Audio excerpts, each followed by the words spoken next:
Something to Prove: The Great Satchel Paige versus Rookie Joe DiMaggio. Written by Robert Skead, illustrated by Floyd Cooper.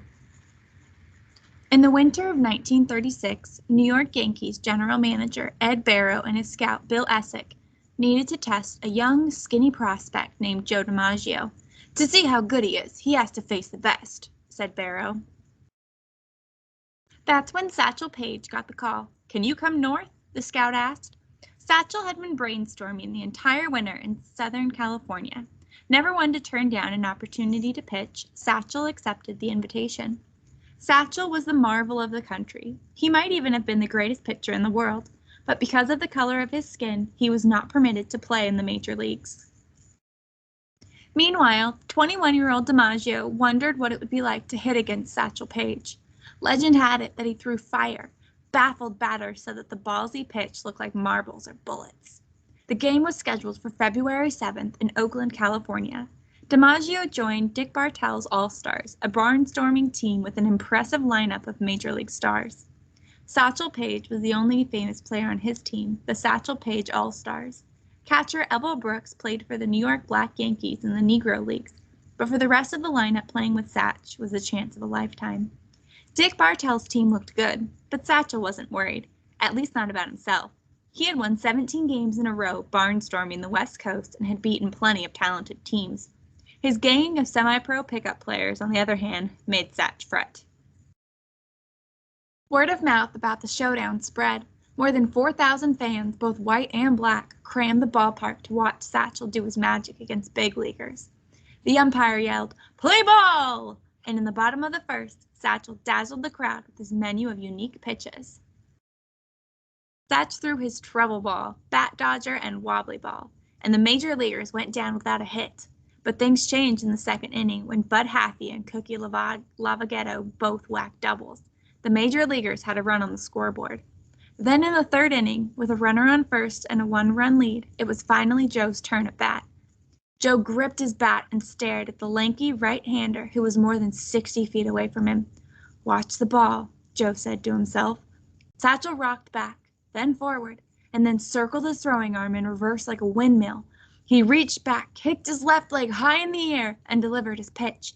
It blazed through the air and came in close to DiMaggio and hit him. Knowing Satch's masterful control, Joe was sure he had been hit on purpose. It was a pitcher's way of saying, "Don't get too cocky in that batter's box, rookie." Joe shook it off and hustled to first base. As he took his lead, he noticed how Satchel commanded the mound. He had no doubt that Satch was the best anywhere. He was even more determined to get a hit off the star hurler. Satch's All-Stars started the fourth inning with a walk. That runner darted to third on a single by Ebel Brooks. Next up was old Satch. He glanced at his ragtag team. He knew it was up to him to do something. He clutched his bat and strode slowly to the batter's box. One of Satch's personal rules was to avoid running unless absolutely necessary. The first pitch looked like a watermelon to Satch, and he drilled it in for a single. The runner scored to tie the game at 1 run each. For the next couple of innings, the big leaguers struggled with Satchel's strange windmill windup. They were flummoxed by his assortment of baffling pitches. Butterflies danced in Joe's stomach as he stepped into the batter's box for the second time. He blocked out the noise of the crowd. He tried to focus on the pearly white bullet that seemed to leave ashes in the catcher's mitt. Satchel decided to throw the nervous rookie his whipsy-dipsy-doo. He started the windmill delivery, kicked his leg high, and hurled the ball. Joe watched the pitch dip and dance, and he swung and missed. He took a deep breath, readied his bat, and steadied his legs for the next serving. "Time to cut loose my 4-day creeper," thought Satch. DiMaggio's bat collided with the ball and sent it skidding towards short. Joe jolted down in line, hoping for an infield hit, but the shortstop threw him out. A few innings later, Joe had his next chance to prove himself, and maybe to break the tie.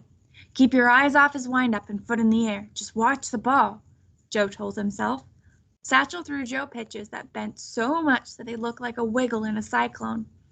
Joe managed to get his bat on one of them. He sent a grounder to the second baseman for an easy out. Satch also did everything he could to get his team on the scoreboard. He dove into first, trying to beat out a hit. He slid hard into second, trying to break up a double play. After the game, Satch said, And when I wasn't batting or running, I was down at first, trying to coach those plumbers playing with me. But the Satchel Paige All-Stars still couldn't score a run. The game went on. Joe stepped up to the plate for what could be his last at bat. You can hit him. You know you can, he reminded himself. He stood tall in the batter's box. On the hill, Satchel focused his eyes on the catcher's glove. Let's see this youngster handle my midnight rider. The pitch cut through the air. Joe launched his graceful swing. Thwack! The ball flew off his bat and sailed over Satch's head. Seconds later, it landed in the center fielder's glove. Joe kicked the dirt as he stopped his sprint. In the top of the ninth, the game was still tied. Satchel's first two hitters couldn't get on base. Then, with 2 outs, Abel Brooks smashed a pitch deep into the outfield for a triple. Now Satchel was up. Some in the crowd cheered. Others taunted him. Each fan knew that if Satch managed to get a run in, the game would be all but over. The noise from the fans was more than heard. It was felt by the players, and it went straight to their nerves. But old Satch didn't fidget. He knew he had to hit the ball. And when the pitch came in, he smacked it toward Bartell at short. He fumbled it, then fired to first. Satchel beat the throw and Brooks scored, or so Satch thought. "You're out!" yelled the first base umpire. Satchel's eyes bulged. He knew what that meant. The run didn't count and the inning was over. Satch ran to the umpire and argued, but umpires never changed their mind. Years later, Satch said this ump made him so mad that his stomach got upset and he had to belch to ease his miseries. No matter, Satch had a job to do. In the bottom of the ninth, he made sure the major leaguers didn't score again. He even notched 2 more strikeouts thanks to his trusted trouble ball. For the entire 9 innings, he had only given up 3 hits and he had 9 strikeouts. Still, the Satchel Paige All-Stars went down quickly and easily in the top of the 10th.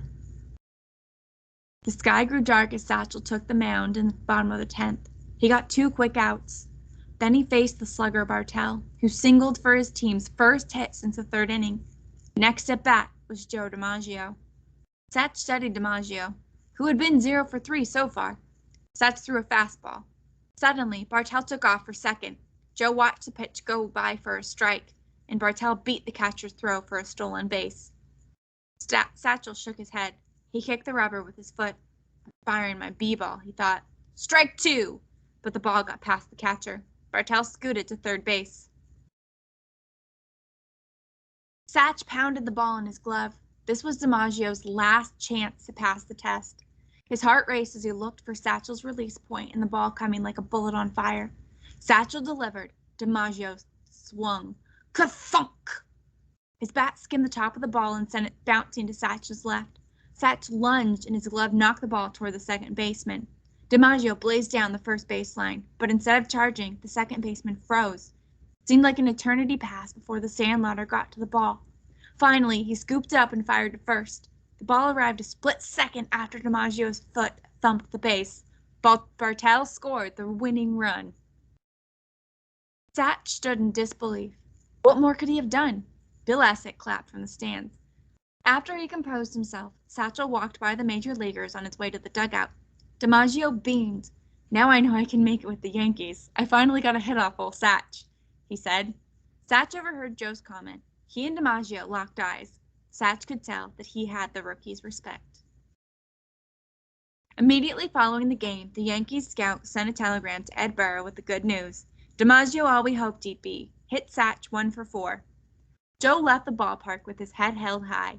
He proved he belonged in the big leagues. He joined the Yankees later that spring, and the slugger helped his team win the 1936 World Series. Satch didn't prove he belonged in the major leagues. He'd done that years ago. Still, after hearing about Satch's performance, Phillies manager Connie Mack stated he'd pay $100,000 to sign Satchel, if only he were white. Satch continued barnstorming in the offseason and played for the Pittsburgh Crawfords in the Negro Leagues that summer. 12 years later, and 1 year after Jackie Robinson became the first African-American major leaguer, Satchel finally got his chance. When he took the mound for the St. Louis Browns, he was the oldest rookie ever, 42 years old. His appearance featured his array of blazing fastballs. He also hurled his hesitation pitch, which made one batter throw his bat 40 feet up the third baseline in frustration. The Browns beat the Cleveland Indians 4-1.